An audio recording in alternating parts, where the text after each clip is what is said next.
Welcome back to Forward Progress presented by FanDuel. We are back and we're taking a look at some of your questions. We recently posted a graphic on Twitter asking you guys to drop all your questions down below, and a couple of you guys responded, and we're going to get to them today. I'm here as your host, Jason Cooper, alongside Rob Pizzola at Rob Pizzola on Twitter. Let's dive right into things. First question we have comes from at Speedy_EV on Twitter, and his question is, which teams do you think have the most volatility to their season win total? And before you get in here, Rob, I just want to quickly shout out, we did a division previews for every single division, and one of the questions I asked in every single division preview was, which team has the most volatility within the division? So if you want to go and take a look and you have a lot of time, go watch those. But Rob, give us your official prediction for who you feel like has the most volatility this season. Yeah, those shameless promo, but those division previews are pretty good. I've enjoyed watching them this offseason just to get some other perspectives as well. But when volatility is like, you're looking at teams with a wide range of possible outcomes, right? Like not just good or bad, but the ability to wildly overperform or underperform expectations based off of, a bunch of swing factors, basically. If you want proof that volatility matters, just look at last year, right?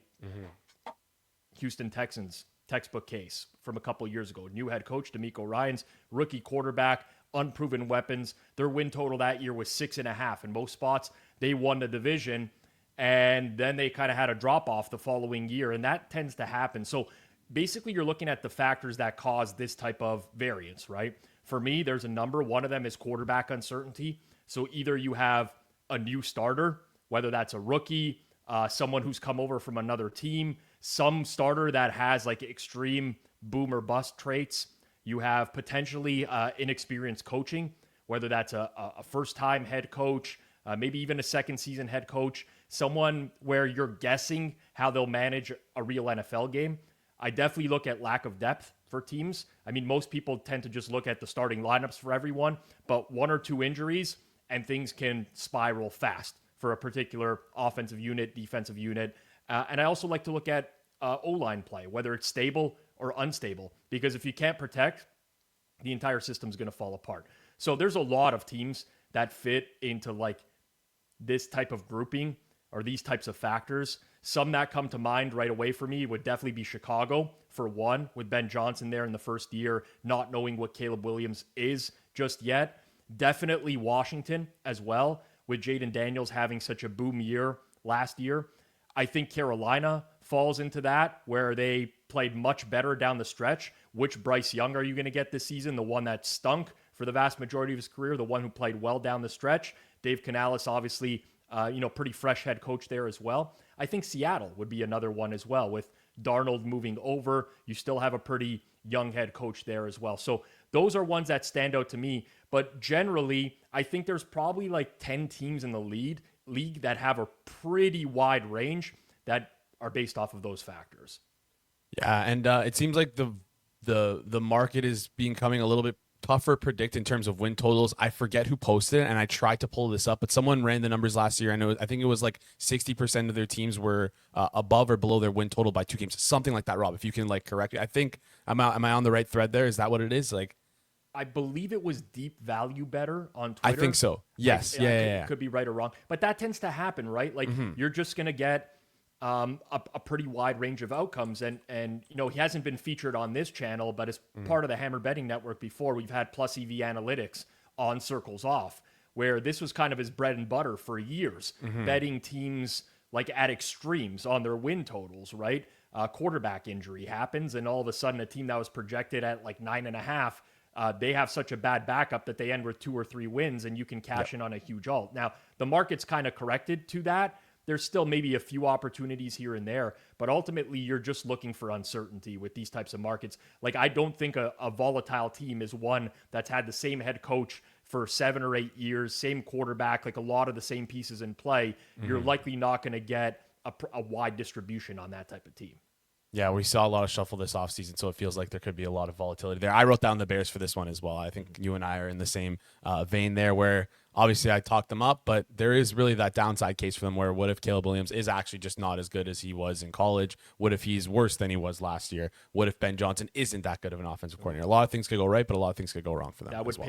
pain you so badly if Caleb I think I would have to retire, honestly. So can't show your face again. Anyways, let's jump into the next question here from at Smoky Steam Bets on Twitter.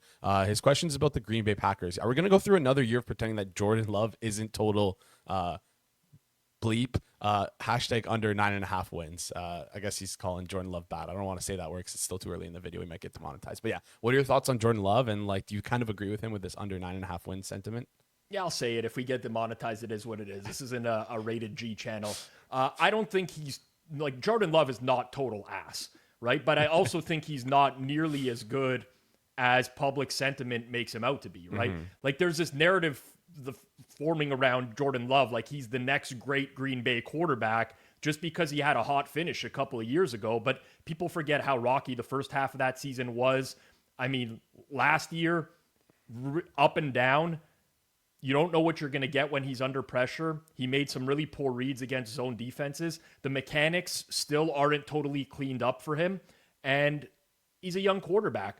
That said, Jordan Love doesn't need to be elite for the Packers to win 10 games because the Packers are, in my opinion, one of the most well-coached teams in the league, and they're deep at skill positions, right? Like I have a ton of faith in Matt LaFleur. His ability to scheme up motion, misdirection, they're very efficient on early downs. Those are all things that make life easy for a quarterback, right? And there's a lot of young weapons around Love. There's Romeo Dobbs, Jaden Reed. They have Musgrave, Kraft. I mean, for a guy like Christian Watson to fall down the depth chart like that, there's weapons there. So the issue for someone who wants to fade the Packers isn't just about Jordan Love. It's that LaFleur paired with a light schedule, a defense that isn't terrible, that also raises their floor. So while I personally think Love is way closer to a league average quarterback than most people would believe, with some ceiling, of course, I think the system is doing the heavy lifting for the Packers. So I think you're not wrong to be skeptical of the quarterback, but fading Green Bay as a team because of it, I think that's a harder case to make. So I'm not out on Green Bay, even though I'm not a big fan of Jordan Love myself. Yeah, I think I agree with your Jordan Love take there, and the win total for them right now under 9.5 is at -125 at FanDuel. If I was forced to, I think I would lean that way as well, just because listen, they have that floor like you mentioned. We saw what they did with Malik Willis last year. We know Matt LaFleur is a great head coach, but that defense really scares me. I don't think that unit is strong enough for them to sustain to be kind of smash through that win total, and it's probably why that win total is exactly where it's at. But yeah, Jordan Love probably QB 10 to 15. I think that's fair to say. I don't know if he's lauded as some great QB like some people like to say. But before we get into the next question, which I love from George, I just want to give a quick shout out to our sponsors over at FanDuel. It might be the offseason, but if you want to bet on NFL futures, FanDuel is the place to go for that action.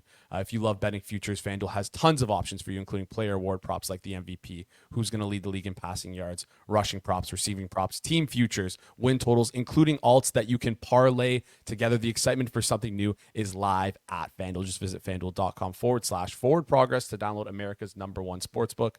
That's FanDuel.com/forward progress. This next question from George is a little nitty gritty, I don't want to say too deep in the weeds just yet, but it's a great question for us to get started thinking about week one. How do you approach week one games with no sample size for both QBs in the offense? He gave two examples, Bears versus Vikings and Steelers versus the Jets. How would you approach this situation here? Well, full disclosure, I'm probably the wrong person to answer this question because I look at my week one results over the course of the last 6 or 7 years, and they're not very good, candidly. Small sample size, but who knows? I'll tell you what I do, and it's different for every single situation, right?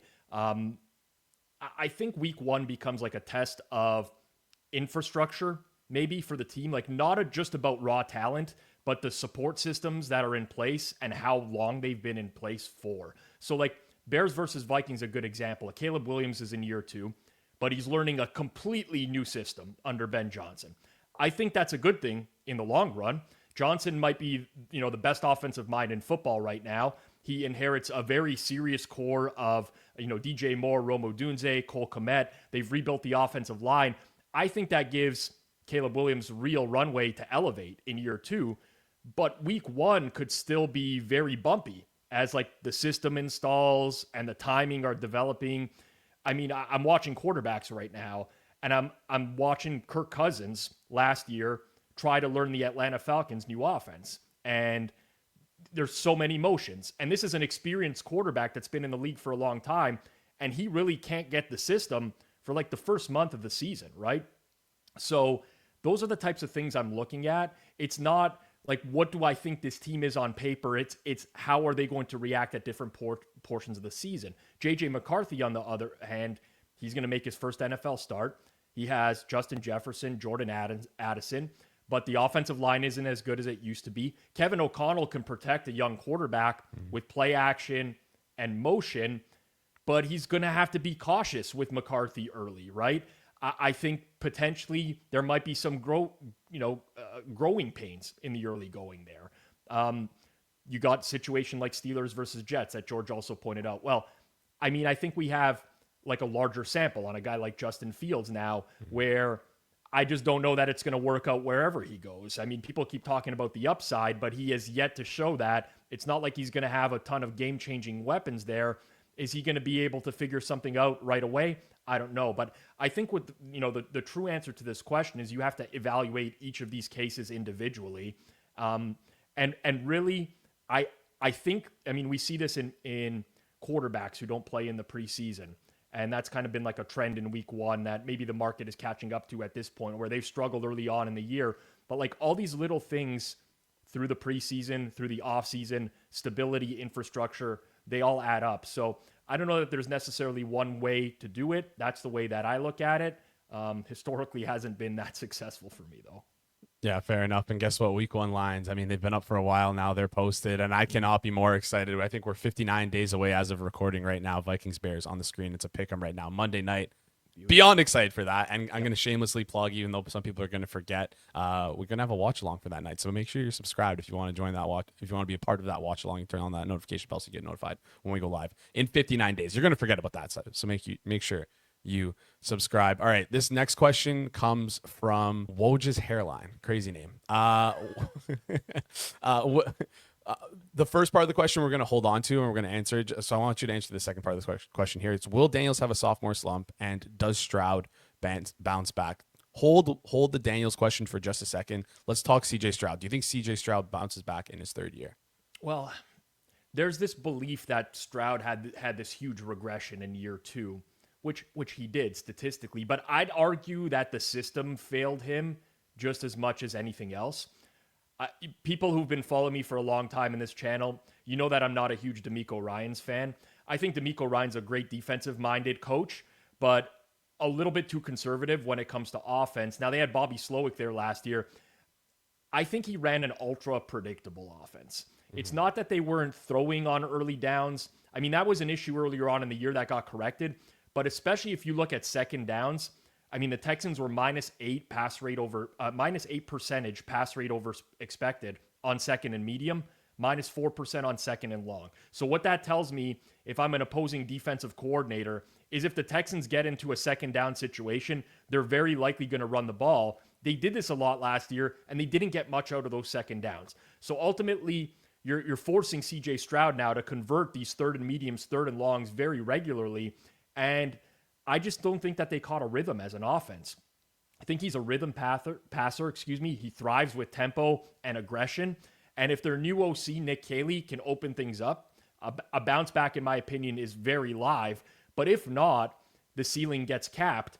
And I don't know how much DeMeco Ryans plays into that overall game plan. So the Texans, to me, are a team I'd like to watch for the first couple games of the year just to get a feel of what this offense looks like. But ultimately, I think if they get a little bit more aggressive, especially on second down this year, and they don't settle for those third and mediums regularly, I do think that this offense can be really good. Yeah, I still think Stroud is a great quarterback, and those are great points. My only thing holding me up with this is like they didn't really put him in the best position to succeed this year with the offensive line moves they made. We've talked a little bit about them here on the channel, and I won't exhaust people with all the details, but yeah, like if I'm worried about CJ Stroud at all, that's the biggest thing for me. But again, a great quarterback can make do with a subpar offensive line. So we'll see if he can actually elevate his game and sort of be a better quarterback behind this really poor offensive line. The second part of the question was, will Daniels have a sophomore slump, from Woj's Hairline? That ties into our next question from Birdie_Bets, where he was asking about Washington. Washington played at least 11 really bad quarterbacks in 2024, and their biggest improvement on offense was Laramie Tunsil, which is a great get. But What have they really done to support not having a second year regression? Their defense was not good in 2024, and given the potential to play a tougher QB matchup schedule week to week, how confident are you that they will sidestep a second year regression? So that, and also tell me a little bit about Jaden Daniels if you feel like he's having a sophomore slump. Well, I mean, to answer the question at heart, I'm not confident that they won't regress this year. I mean, I think they are one of the most likely regression candidates in the league. Yeah. First off, I listen, sophomore slumps, they kind of are a real thing, right? You can find examples of quarterbacks that didn't have a sophomore slump and guys that did. But overall, when you're kind of evaluating these performances, it just logically makes sense, right? Because the league adjusts. Defenses have tape, coordinators scheme around your tendencies. The real question is whether the team adapts with you. And Washington's done some good things. You mentioned adding Tunsil. That's big for them. Terry McLaurin, Deebo Samuel. But beyond that, it kind of gets thin for them, right? And like sneaky, like Noah Brown is hurt. Michael Gallup hasn't been the same since he tore his ACL. Luke McCaffrey, KJ Osborne, Chris Moore, like these are rotational guys. So I'm not sure that this group is as reliable as people may think, including Deebo, who, by the way, has like the most soft tissue injuries in the history of football outside of Darren Waller. The defense, though, is still a major liability, right? Like if they have to keep playing from behind, that's where the year two mistakes can multiply. I love Jaden Daniels. He has all the tools, but if the defense leaks and the pass catchers, like they don't get much out of the receiving core, I mean, it could be a big time down year for them. So we talk about teams that have volatility, wide distribution of what they could be. I think Washington is one of them, but I'd certainly be concerned about them because last year they had to overcome some terrible defense and that offense played really, really well. They kind of need to play at that level again this year. And history has shown us that that's, it's a little bit easier said than done. Yeah, it's I think you nailed everything perfectly there because they won games by just blowing. I don't want to say blowing teams up, but winning the boat race, right? Yep. And if your defense is not going to hold up and your offense even takes a half step back, it's going to be tough for this team to get to their 9.5 win total. Right now on FanDuel, it's 9.5, -110, both sides there for the Washington Commanders. Last question here, a little bit of a fun question coming from Gregory Gorla. What will it take to get the Bills over the playoff hump and to win a Super Bowl? He says Western New York will explode if they win the Super Bowl. I'm sure they will. So, I mean, what's it going to take for them to win? First and foremost, Gregory Gorla, great guy. Met him at the Canadian Gaming Summit. Appreciate the question from Greg. I don't know what it's going to take for them to win because the Bills have had talent for years, right? Like Josh Allen has been consistently a top quarterback. He's a top 2 quarterback now. The defense, while it's kind of like fallen off a little bit over the years, they've pretty consistently ranked in the upper half of the league in terms of EPA. But when it comes to finishing in January, they always find a way to fall short. And for me, that starts with Sean McDermott, right? I'm not a big McDermott guy. I think he's solid in terms of like building an overall program, but in the big moments, he just doesn't have the clutch gene, right? Like whether it's a bad 4th down decision, bad time management, he plays scared against elite opponents. Listen, at the end of the day, the Bills can win this year. I mean, they're one of the Super Bowl favorites. They have an amazing quarterback, but ultimately, I think if they want to break through, they need a coach that doesn't shrink under pressure. Offensively, they're kind of in transition, right? Like this new wide receiver room for them of Shakir, Keon Coleman, Curtis Samuel, Elijah Moore. Josh Palmer. Yeah, they have upside, but it's not elite. So ultimately, they're probably going to have to rely on Josh Allen being Superman every play to win the Super Bowl. And if he doesn't do that, they probably won't get there. So what does it take? Probably a coaching change at some point. At the very least, some sort of philosophical shift.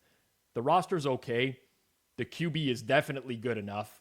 But the decision-making's got to improve in key moments. Like, you just see the Bills constantly get out-coached, right? That's been the case against Andy Reid for years. They get out-coached in the playoffs. So until that happens, until McDermott's out, I think the ceiling stays capped. Personally, I would not bet the Bills to win the Super Bowl. I'm actually holding some tickets on the Bills to have a catastrophic season. I'm not rooting for a Josh Allen injury, but if it does happen, then I could see them having a catastrophic season. So maybe it's just, I mean, to answer the question, what's it going to take? Coaching change or some luck is what I would say. That's what I wrote down as well. Is they just need to get lucky, honestly. Yeah. Like I could see the point as well with the coaching change, but I think Sean McDermott has done an okay enough job considering like how, I don't want to say how bad this defense has been, but it feels like he's like at least elevated the talent on this defense to play a little bit above their head. Maybe I'm wrong there. But yeah, a little bit of luck and maybe just one bad year for Mahomes and they can break through. That's kind of all they need. But I mean, Mahomes is a scary guy. It's going to be tough to ever get by him. But it's not just Mahomes in the AFC, really. Like, there's a lot of Lamar, other good teams in the AFC. Burrow, exactly. Yeah. You got to, at the end of the day, I think over the course of your entire career, you kind of make your own luck after a while, right? Like, there's obviously a ton of variance in sports, and no sports fan wants to admit that. No one wants to say, we got unlucky. At the end of the day, that happens, especially in single elimination playoff format where it's one and done. There's going to be some luck factor, but at some period of time, they should be able to overcome it. Candidly, I don't think they have a good enough team around Josh Allen, especially on the defensive side of the ball right now. But you could look at every team in the AFC and pick some sort of like roster hole or whatever. I just ultimately feel like I'm just more comfortable with Andy Reid in a playoff game. I'm more comfortable with John Harbaugh, and that combination. It's a weird thing for me because I do. I think that city deserves a Super Bowl. I just feel like they're constantly there and they're just not quite good enough. And there's just something missing. And ultimately, I do attribute a lot of that to coaching. All right, fair enough. That's a great answer there. That wraps it up for us here today. I want to hear your thoughts if we miss the mark on anything. If you think the Bills could win this year, if you think Jordan Love is ass, if you think Jordan Love is good, are we underrating, overrating him? Give us your thoughts in the comment section down below. And if you made it this far and you like this content, do us a favor, just hit that like button for us. It goes a long way for us in the algorithm. Helps us grow a lot. And then finally, I asked before, I'm going to ask again. If you're new to the channel, hit that subscribe button. We have a very fun series coming up towards the end of July and throughout August. It's going to be a great time. It's going to be some viewer interaction as well. Don't want to spoil too much, but you guys are going to have to subscribe and ring that notification bell, and you'll see it when it comes out, and you'll probably enjoy it. Thank you guys so much for tuning in. We'll see you in the next one.